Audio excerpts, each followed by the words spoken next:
Bonjour à tous les collègues, donc petite vidéo pour faire un review sur la Toyota Camry que j'ai acheté il y a 2 ans. Là j'arrive sur ma 3e année, donc il y a quelques semaines j'avais fait le contrôle technique et du coup je voulais faire un petit point sur la Toyota Camry. Voilà, je trouvais important de le faire parce que les voitures, c'est on va dire, c'est un petit peu notre compagnon du quotidien, même de tous les jours, de toute l'année. Et écoutez, voilà, pas de mystère, franchement, moi je suis super satisfait de la Toyota Camry. Si j'avais 2 qualificatifs, ça serait fiabilité et robustesse. Là je suis à presque 110 000 km. Donc j'ai fait, comme j'ai dit, le contrôle technique il n'y a pas longtemps. Franchement, il n'y a rien du tout. Rien. Visiblement, c'est une grosse galère pour les mécaniciens, pour les garages, parce qu'en fait, il n'y a rien à gratter avec une Toyota Camry concrètement. Il y a un garagiste qui me disait qu'avec les Toyota, c'était la vidange, quoi. Et les changements de pneus, mais c'est tout, quoi. Donc voilà, grosse fiabilité, robustesse. Petit élément historique sur la Camry, donc elle apparaît dans les années 80, je crois en 79, avec la Celica Camry. Donc c'est la première appellation qu'on découvre chez Toyota. La Celica, c'est un modèle qui est coupé, plutôt coupé, et il me semble quelques années plus tard, aux alentours des 83, donc on a réellement une berline qui s'appelle complètement la Camry. Et pour le coup, c'est un intermédiaire, voilà, avec la Toyota Corolla qui a un gros succès commercial à travers le monde. Et la Toyota Camry, pareil, succès auprès des taxis et des VTC. Commercialement dans le grand public, je sais pas si ça marche. Il y a quelques années, enfin il y a peut-être plus d'une dizaine d'années, je crois en 2008 il me semble, 2005-2008, une tentative d'une rentrée en marché en France, mais ça n'a pas spécialement marché. Et là, Toyota en 2019, c'est la voiture la plus vendue dans le monde. Et voilà, c'est la voiture la plus vendue dans le monde. Gros succès, comme je disais, gros succès auprès des taxis. Malheureusement, pas gros succès auprès du grand public. Je pense parce qu'il y a une hype sur les SUV. Il y a une grosse hype sur les SUV. Et donc les gens ils se reportent plus sur des modèles comme le CHR ou le RAV4.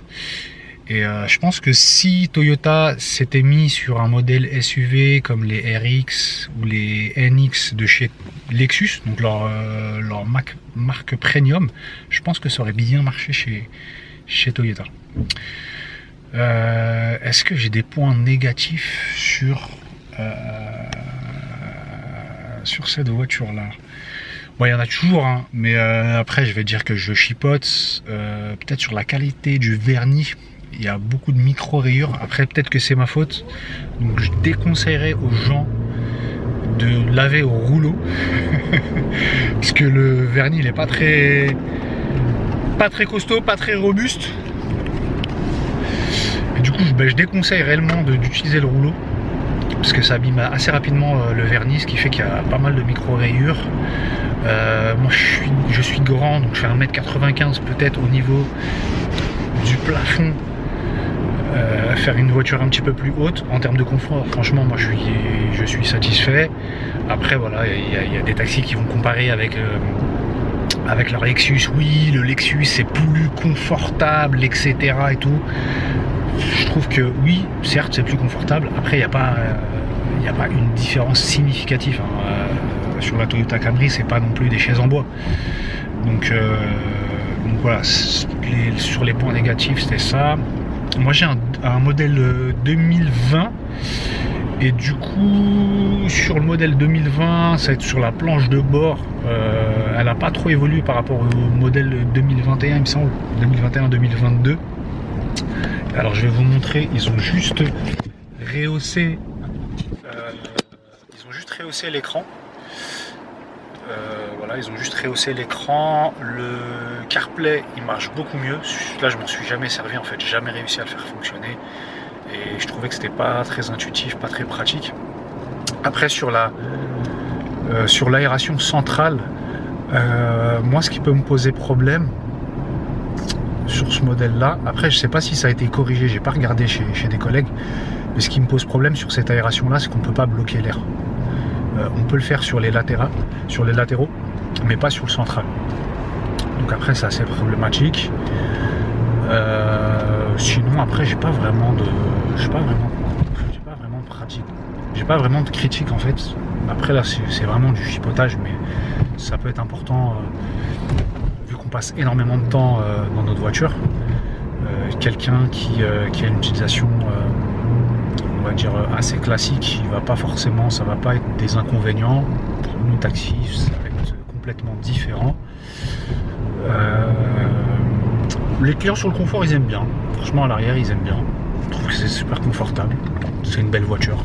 Ils ont vraiment soigné le design. Et puis, c'était un reproche qui a été fait notamment chez les japonaises et peut-être chez Toyota.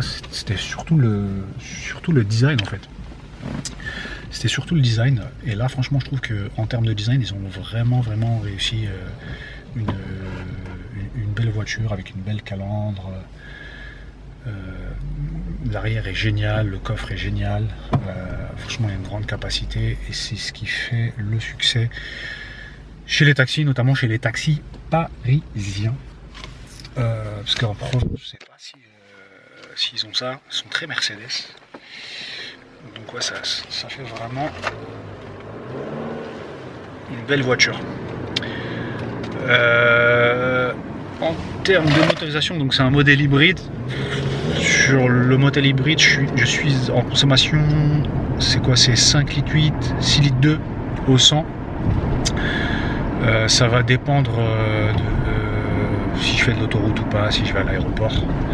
Mais en règle générale, là, ça tourne autour de ça, ce qui est plutôt très bien en termes de consommation. Qu'est-ce que je peux dire de plus? Après, ouais, sur les seuils de porte à l'arrière, il y a pas mal de petits scratchs, notamment sur les caoutchoucs, même sur les plastiques. Mais bon, après je dis voilà, on prend énormément de clients, donc on n'a pas forcément une utilisation normale. Mais je trouve que franchement, ça fait bien l'affaire. Donc c'est super cool. Donc voilà ce que je voulais dire sur le modèle Toyota Camry. Après, est-ce que j'ai d'autres critiques? Franchement, non. Franchement, je regarde. Et puis, en fait, je voulais faire. Ça fait longtemps que je voulais faire un review de ma voiture. Mais du coup, je me disais vraiment pour pouvoir bien en parler, je vais attendre 2 ans. Parce que je voulais le faire au début du lancement de mon podcast. Mais j'ai dit, vas-y, je vais attendre 1 an ou 2. Avant de le faire. Et puis comme c'était j'ai fait il n'y a pas longtemps je sais que je me répète, mais le contrôle technique, je me suis dit bon là je vais voir vraiment, on parle de robustesse, de fiabilité, je vais vraiment voir si c'est robuste et si c'est fiable. Après il y a plein d'équipements qui sont intéressants, notamment tout ce qui est assistance à la conduite, franchisseur de ligne, tout ce qui est capteur de distance, etc. Franchement c'est génial. Moi j'ai eu l'occasion d'aller en Espagne avec, ou en Belgique. Et franchement c'est un confort, c'est vraiment un confort. Après dans Paris, franchement je déconnecte tout parce que ça sonne de partout, sinon ça sonne de partout, ça s'allume de partout, donc c'est pas trop intéressant avec les trottinettes, les vélos, etc. Et pour le coup, sinon sur les grandes distances, franchement ça fait grave l'affaire. Et puis c'est une voiture qui est vraiment agréable, qui a vraiment un compromis si on peut comparer avec une autre voiture de chez Toyota qui a un grand succès chez les taxis, parce qu'on en voit encore, c'est les Prius. Et pour le coup, les Prius en ville c'est génial. Après, sur les longues distances, je trouve que c'est pas forcément super pratique. Et là, c'est un bon intermédiaire entre la ville par rapport à la consommation et le confort et la motorisation lorsqu'on emprunte l'autoroute. Et franchement, je trouve ça vraiment bien. Je sais pas, après j'ai peut-être oublié plein de choses, etc. Mais c'est là, je le fais comme ça, un petit peu à chaud. Je suis pas un youtubeur avec genre une vidéo posée, etc. C'est vraiment une petite vidéo, voilà, pour parler de mon véhicule, et si ça peut peut-être motiver ou ceux qui hésitent. D'ailleurs, je sais pas s'ils ont arrêté le modèle. Pour parler du modèle, moi j'ai un modèle, c'est le modèle business. Donc c'est un modèle intermédiaire sur la gamme Camry. Et pour le coup, il me semble, quand j'ai acheté, c'était réservé uniquement aux professionnels. Sur la gamme supérieure, je crois qu'il n'y avait pas trop de différence. C'était les feux de brouillard. Avant, il y avait la calandre en fait qui était chromée, il me semble. Il y avait je pense les jantes et les enceintes JBL, il me semble, et puis la colonne contrôle de l'aération, contrôle de la clim à l'arrière. Après, moi j'ai décidé de pas prendre ça parce que franchement à Paris, les gens, je dis pas tous les gens, mais il y a quelques gens qui sont irrespectueux. Assez souvent on prend des enfants, etc. Et le truc de toucher au bouton, franchement moi ça me disait pas grand chose.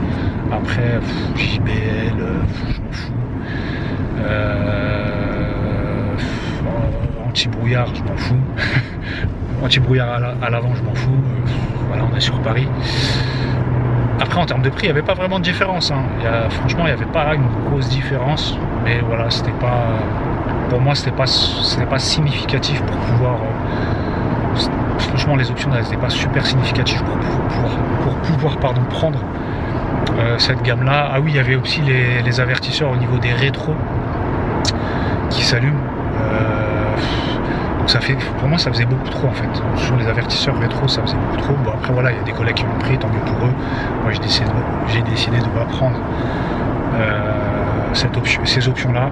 Et puis après, je voulais rester sur mon budget. Je voulais rester assez strict sur mon budget. Donc, voilà, après, moi, ça me convient très bien. Donc voilà ce que je voulais dire sur la Camry. Et puis pour ceux qui connaissent pas forcément l'hybride, franchement ça change la conduite. Bon, de toute façon, dans les grandes agglomérations maintenant, on est obligé, comme une agglomération comme Paris, on est obligé aujourd'hui, on passe au 100% électrique ou à l'hybride. Donc après il y a une dérogation parce que non disponibilité de véhicules, etc. Mais en tout cas on y va, et puis après dans quelques années encore ça sera du 100% électrique, et du coup ça change vraiment la conduite. On appuie moins sur la pédale, on a une conduite beaucoup plus souple. Après comme sur tous les Toyota hybrides, il y a voilà, bouton éco, normal et sport. Ce qu'ils appellent sport, c'était le bouton power en fait, un peu plus de puissance. Donc ça permet aussi de se faire plaisir un petit peu. Parce que pour ceux qui aiment les voitures et qui aiment le bruit, etc., là concrètement, il n'y en a pas. Le bruit, il y en a quand la batterie est en train de se recharger. C'est tout. Mais sinon, voilà, c'est une voiture qui est très silencieuse. Et vraiment pour la ville, il y a un confort incroyable de conduite. Et puis ça change vraiment la façon de conduire. Réellement, moi je le sens, j'ai une conduite beaucoup plus souple. Et ça veut pas dire qu'il n'y a pas de reprise, hein, mais c'est une conduite beaucoup plus souple. Voilà ce que je voulais dire sur la Toyota Camry. Et puis pour conclure, en gros, si vous voulez des problèmes, si vous voulez passer votre temps au garage, n'achetez pas la Camry. Voilà, ça va être la conclusion de cette vidéo là. Et puis j'espère faire d'autres vidéos beaucoup plus longues Voilà, j'aimerais bien retester la Prius, j'aimerais bien tester les modèles Lexus, la IS, la ES, la GS, je sais pas si elle existe toujours, mais il y avait la GS parce que j'en vois. Il y a la RX, la NX de chez Lexus, et puis d'autres modèles de chez Toyota comme la Mirai qui est un véhicule électrique à hydrogène. Et je pense que c'est un bon pari pour l'avenir, l'hydrogène, même si c'est pas mal décrié, mais je pense que Toyota fait réellement un bon pari sur l'hydrogène. Et puis s'il y a des taxis qui sont en hydrogène, ou même voilà, Hype, hein, la Slota qui est en train d'alimenter son parc automobile de Mirai, franchement je kifferais trop pouvoir l'essayer et voir quelles sont les sensations, quelles sont les évolutions, quelle est la technologie, etc., comment on recherche. Et franchement j'aimerais bien voilà, tester plein de voitures, plein de taxis, etc.